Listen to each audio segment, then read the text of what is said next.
Hi, my name is Justin Laird, and I chose to do my presentation on toxic coal ash pollution and its environmental effects on society, human beings, and other wildlife.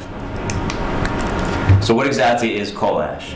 It's the waste material that's left behind when coal is burned and combusted in coal-fired power plants. This much waste material, which can be toxic to humans and wildlife, such as arsenic, mercury, lead, chromium, and other heavy metals. There are many disposal issues which of course come with this, since there's toxic waste, and which I'm going to get into as the presentation moves on. Coal ash can contaminate air, land, and drinking water, and there's various cases which have happened over the past few years, which I'll also get into as the presentation goes on.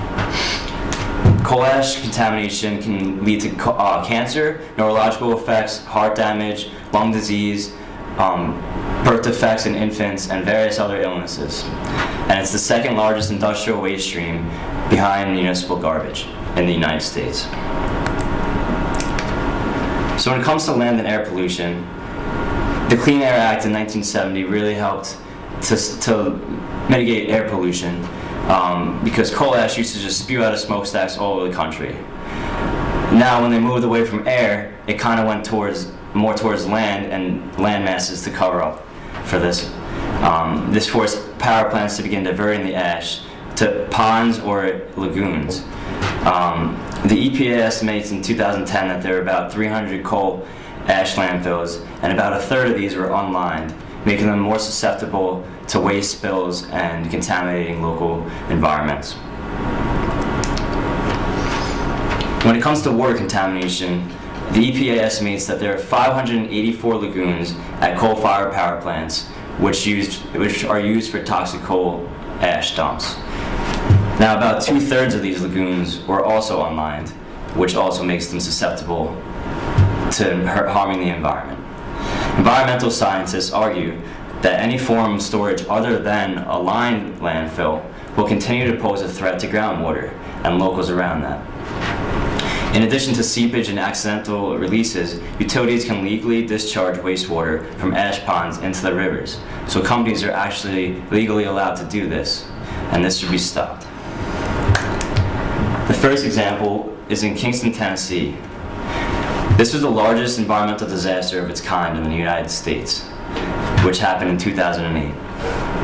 The Kingston coal-fired power plant uses pond water to dewater the fly ash and then store it as wet in dredge cells. There's an estimated 1.1 billion, that's billion with a B, gallons, which relates to 5.4 million cubic yards, or about 3,000 acres, 1 foot deep, of wet coal ash spilled when the earthen retaining wall of an ash pond gave way at this Kingston Valley Forge. When the EPA did tests of the water nearby, there were elevated levels of toxic lead and thallium, which can lead to the birth defects, cancer, and the diseases that I stated earlier in the presentation. Second example happened in Eden, North Carolina on February 2nd. Duke Energy, is a local company, dumped 60 million gallons into the Dan River located in Eden, North Carolina, which coated over 70 miles of this river in toxic sludge, harming wildlife and the drinking water around for locals. The Dan River also meanders past farms, which draw irrigation water from it and into the southern village. Residents in Danville and South Boston rely on the river for drinking water. There was a case where one of the locals was quoted saying he was grown up swimming around, fishing in that pond, and now he wouldn't even let his dog in there, let alone his child. North Carolina regulators also asked the judge to withdraw the proposed settlement, which would have allowed Duke Energy to resolve environmental violations by paying $99,000 fine with no requirement to clean it up, and they're a $50 billion company, so this is basically petty change to them. Now, there were 3 proposed solutions. One was a full excavation and relocation of the ash to a lined landfill, making it a little less susceptible to seepage.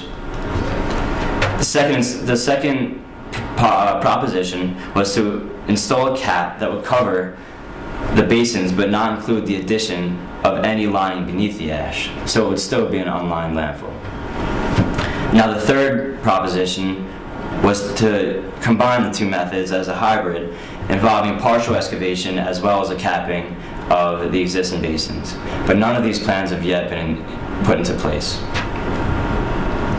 So as you can see, this is a very difficult, I don't know, I'm done, fuck it, anyway, cut this out, okay. Word.